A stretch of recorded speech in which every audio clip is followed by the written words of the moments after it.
Hi, welcome. I'm Mary and I hook books. I crochet things inspired by audiobooks. And this is going to be another weekly blog about the things that I'm reading and crocheting and my adult supervision over here. So let's get into it.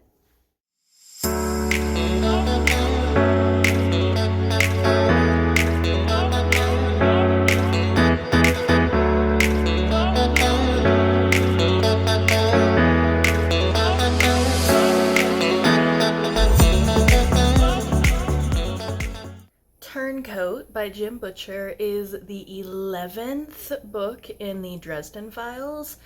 And this book starts, the very first scene is someone who has been antagonistic to Dresden for the entire series showing up bloodied at his door and asking for help, and it just keeps going from there. This is one of the most action-packed books in the series, and there's so much action, but there's so much character development. And there's so many great moments with all of these characters. And again, it's like really far into the series, so I can't say too much, but I really enjoyed this. I know that he gets some crap for his descriptions of female characters, but he also describes how hot Dresden's brother is constantly, which I also enjoy. So I don't think that it's that bad. I'm generally pretty bristly about like misogyny and just objectification. And I would recommend the Dresden Files, but I would probably like skip the first 3 books or so, because after that, there's a dud here and there, but after that, they get a lot better. I feel like it's like a TV series. A lot of the time, it takes a season or 2 to get going and like get really into the groove.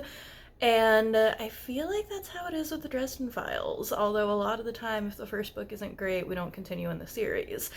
So, these have been around forever. I very much enjoyed it.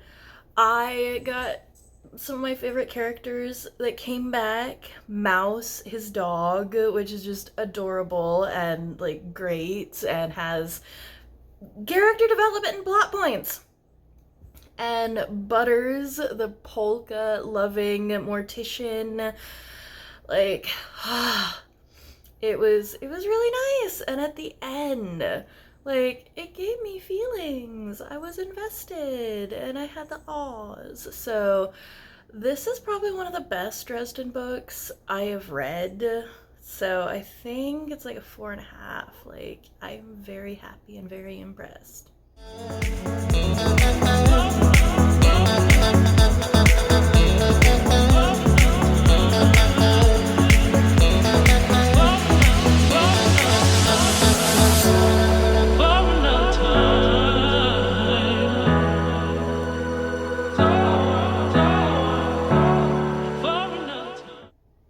Prayer for the Crown Shy is the second in the Monk and Robot series from Becky Chambers, and I thought that A Psalm for the Wild build was just okay. I see how it is so important and how it would mean so much to so many people, but it just didn't hit me. But I'm doing sequel September, so I picked up as Prayer for the Crown Shy, and I am so glad that I did. This book, from the beginning, in very organic ways, presents so many interesting points to reflect on. And I love Robot. Like, he is so sweet, and he's just learning about the world. And it made me think about classic sci-fi. I used to be so okay with no character development, not a whole lot of plot, as long as there were interesting ideas. and this had amazing ideas and wonderful characters. Not that much of a plot. Robot, it was just kind of finding his way around and checking on humans. But there's so much character growth and development, and it gave me the feels, and it made me really think about things. And this is 5 stars for me. And I'm gonna have to look up the exact quote, but Dax at one point saying embrace comfort because that's how you can do good. Like, oh, that hits with me and what I'm telling you guys all the time. Take care of yourselves. So, I'm so glad that I picked this up. And it's only a 4-hour audiobook, so if it at all sounds appealing to you, it is the coziest of post-apocalyptic fantasy that there's ever been. So just do it.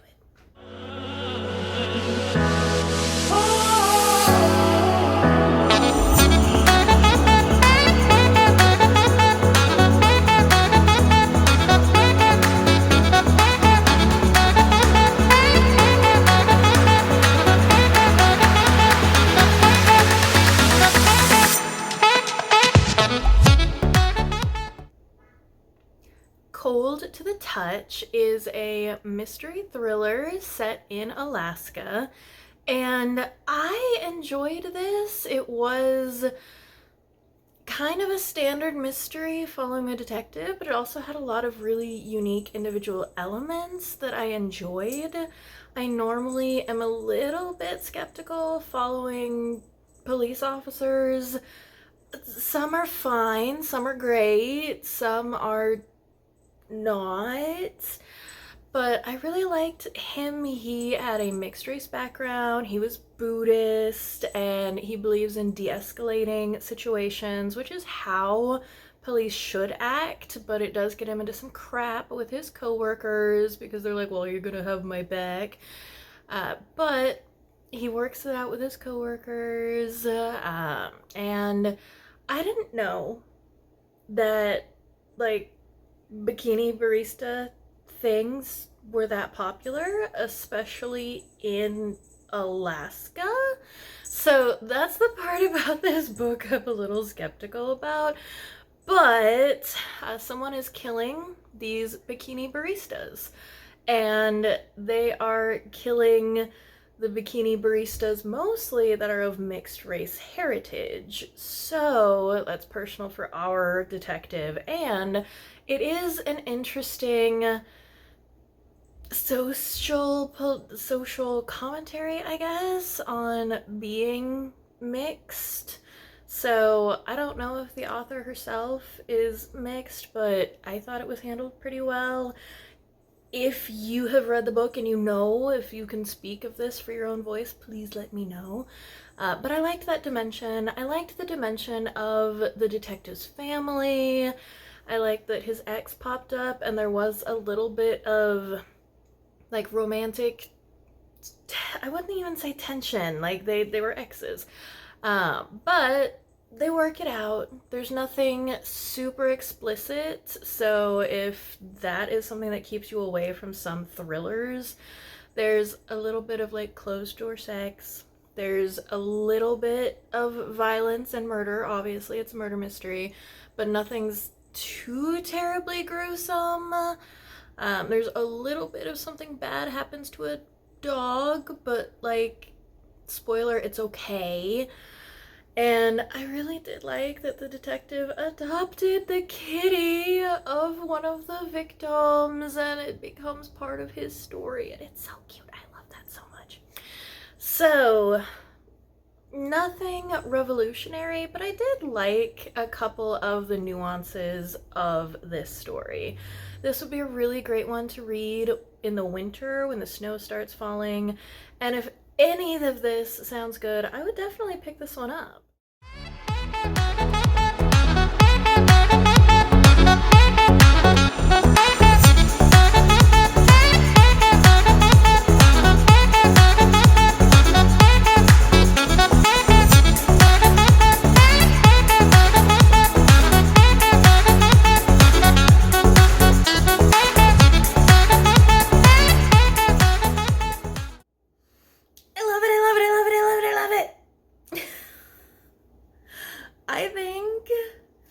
I just gave another romance a 5-star.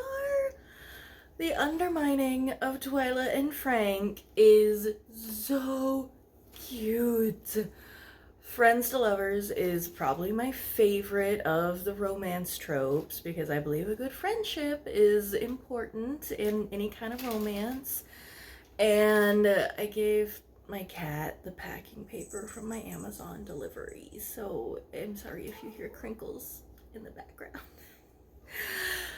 The Undermining of Twyla and Frank. I love this world, and it's like a big part of the book, and it happens in the first couple chapters, so I don't think it's a spoiler to say, like, there's dragons that snot glitter.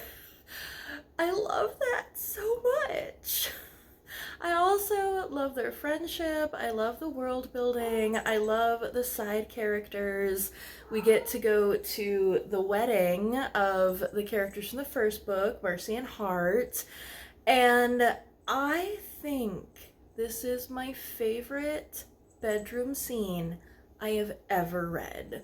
And not because it was particularly steamy, but because it was so realistic. The first time you're with someone is not going to necessarily be super hot and perfect. There's going to be little awkward moments, and there's going to be some giggling and some feeling a little insecure. And I love Frank so much. He is just such a considerate partner and friend.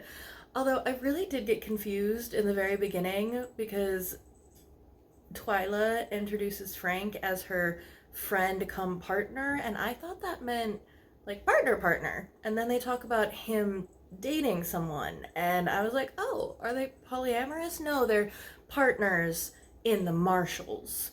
So yeah, that was a little confusing at the very beginning. But I love this book so much. I love the family. I love that the protagonist is in her 50s. It's very rare to see a woman in a romance novel that old. And I love that she has the family drama. I love that she is processing her past marriage and how difficult it is when someone who has passed away wasn't necessarily perfect. And so much of what she said, like, really hit me and how I have been treated in some of my past relationships, which is why now I have cats. But she was just such a great heroine, and I really liked Frank, and I like the side characters too. I think I'm gonna use duckers as one of my new curse words that I can actually say at school. My current one is fuddernutters. The third act romantic conflict I always think is a little dumb, but like, it had to happen. It's just a thing you do in romance. But the third act conflict for the big overall plot, oh my gosh, it had me. So I do not like romance. I find most of them toxic and boring and obnoxious, but like, there was so much going on in this book besides the romance, and the romance was between good people that were easy to root for. And just the world is so fun. So, I loved The Undermining of Twyla and Frank. 5 stars. Absolutely love it. If you can at all handle any kind of romance whatsoever, this is a very non-toxic, very accessible romance. Again, the romance is part of the book. It's a big part of the book. But a bigger part is this plot of finding in dragons and like investigating stuff and having family drama. So there's a lot going on besides the romance, but for once I really loved the romance and I really rooted for them. So that was everything I read and most of what I crocheted this week. And I am having such a good couple months as far as reading and crocheting is concerned. So I am so happy about that. And I hope that you are also having a great start to your fall. It's finally under 100 degrees here, so we'll pretend fall is happening in Texas. We'll pretend real hard. We'll get all the pumpkin spice. In the meantime, between now and when I see you again, please take care of yourselves, eat a healthy meal, get some exercise, take a well-deserved nap, do whatever really truly nourishes your heart and takes care of your soul. And remember, keep your shoulders back, your head up, and breathe.